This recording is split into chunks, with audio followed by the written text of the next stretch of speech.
Hi everyone, welcome to the second part of the chapter that is security market indices. तो आज हम continue करने वाले हैं with the variation of market cap weighted index. हमने देखा था कि मार्केट कैप वेटेड इंडेक्स ऐसा होता है जिसमें बहुत ही कम रीबैलेंसिंग रिक्वायर्ड होती है, बट इसमें भी कुछ वेरिएशंस है जिससे कि और इसको रिफाइन करा जाता है. एक होता है मार्केट फ्लोट, एक होता है फ्री फ्लोट. मार्केट फ्लोट का मतलब होता है कितने शेयर्स उस कंपनी के लिस्टेड है.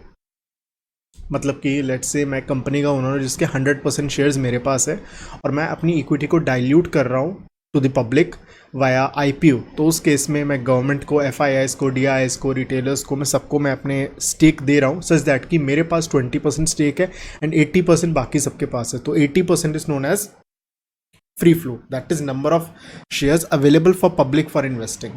That is we exclude shareholders of controlling like promoter, management, government. मतलब इन सब के शेयर्स को रिमूव करके जो पब्लिक के पास बचे that is known as market float. एक होता है free float. Market float less shares which are unavailable for investment by foreign institutional investors. मतलब कि अगर मैं मार्केट फ्लोट में से वो शेयर्स हटा दूं जो कि बाहर वाले FIIs इन्वेस्ट नहीं कर सकते, दैट इज नोन एज जो भी हमारा फ्री फ्लोट बचा हुआ है. मतलब जो कि नॉर्मल पब्लिक ले सकते, मतलब जो कि FII, जो कि हर कोई ले सकता है, चाहे FII कोई भी हो.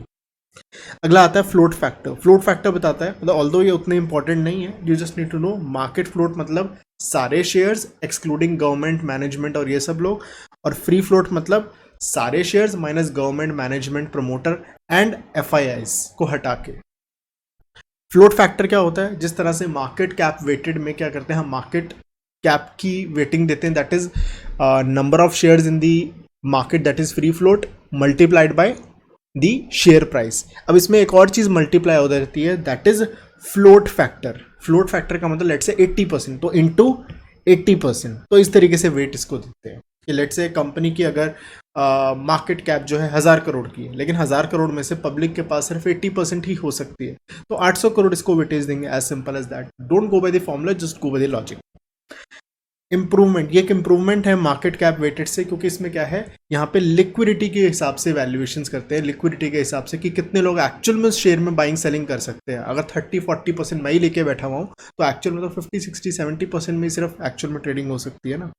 अगला आता है fundamental weighted index, fourth and last type. मतलब ऑल्दो फिफ्थ है, मतलब क्योंकि फोर्थ का एक वेरिएशन था तो इसको फिफ्थ भी बोल सकते हैं, फोर्थ भी बोल सकते हैं. Weights are given based on company size, measure in terms of earnings. Earnings के बेस पे, बुक वैल्यू पे लेके, मतलब फंडामेंटल वैल्यूज को लेके, सेल्स को लेके, डिविडेंड को लेके, कैश फ्लो को लेके, या इनके कॉम्बिनेशन को लेके, that's known as fundamentally value, fundamental weighted index से कहते हैं. As simple as that. इसका कोई प्रैक्टिकल क्वेश्चन नहीं होता, ये जस्ट पता होना चाहिए कि इसमें हम फंडामेंटल वैल्यूज जो कि कंपनी की बैलेंस शीट को लेके, इनकम स्टेटमेंट को लेके, कैश फ्लोज को लेके होती है. दो तरह की इन्वेस्टिंग होती है, एक होती है ग्रोथ स्टाइल इन्वेस्टिंग, एक होती है value style investing. Growth style वाला कहता है जो अच्छा है और अच्छा होगा.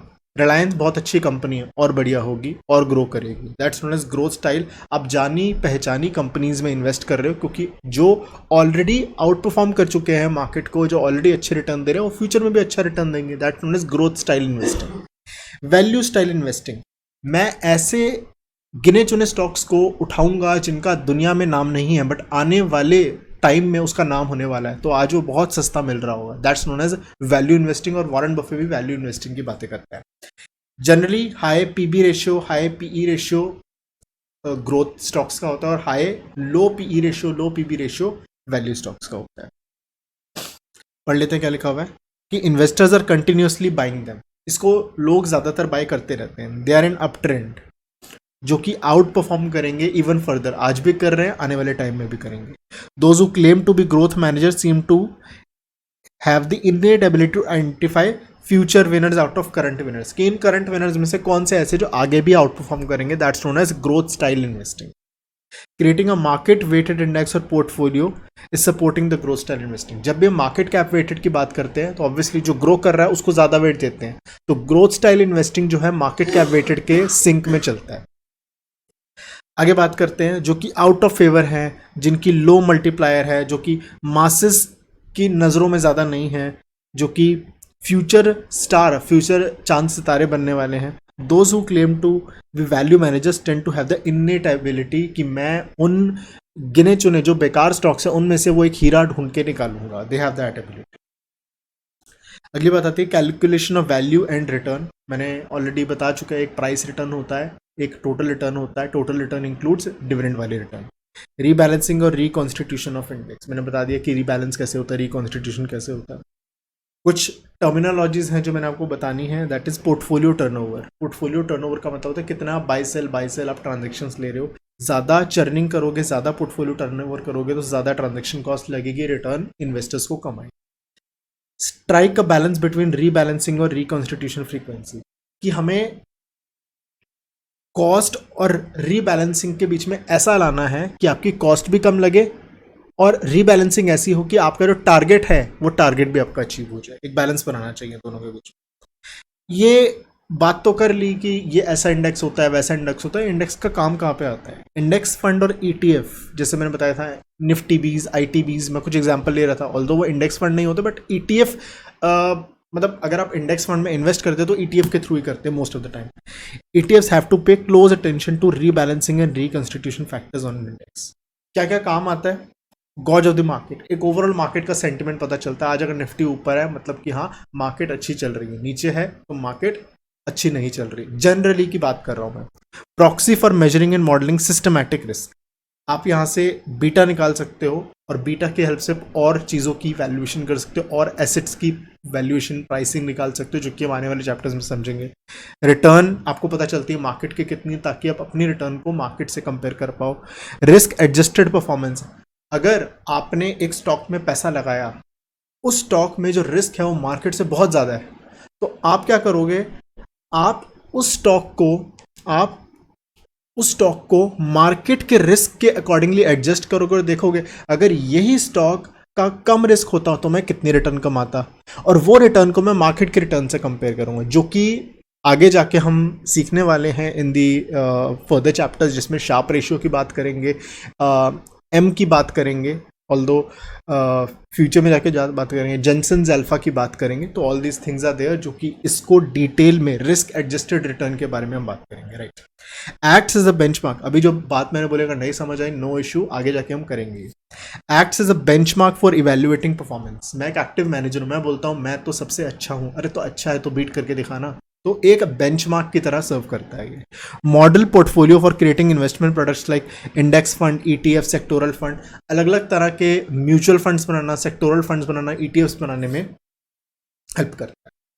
आगे हम करते हैं दैट इज इक्विटी इंडाइसेस। ये कुछ चीज़ें हैं जो आपको याद करनी है। दिस इज नॉट समथिंग मतलब although I am not the right person to tell you कि क्या एग्जाम में आएगा क्या एग्जाम में नहीं आएगा, but this is something which I feel is a little less important, because this is something which is of kind of a mugging up thing, और यहाँ पे generally CFA institute mugging up वाली चीज़ों को test नहीं करना चाहेगा। That something which I believe.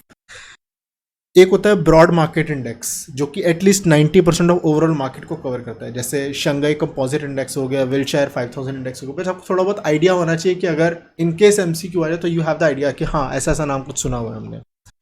Multi market index क्या होता है? इंडेक्स में जिसमें अलग अलग ज्योग्राफीज, मतलब कि इंडिया, चाइना, सारी कंट्रीज कवर हो रही है, that is MSCI emerging market index. अगर आप थोड़ा बहुत भी इक्विटी मार्केट्स को, शेयर मार्केट को थोड़ा बहुत ट्रैक करते हैं, एक्टिव हैं, तो MSCI के बारे में आपको जरूर पता होगा। MSCI की बाइंग आ रही है इंडिया में, MSCI की सेलिंग आ रही है, MSCI रीबैलेंस कर रहा है, तो you must have heard all this things.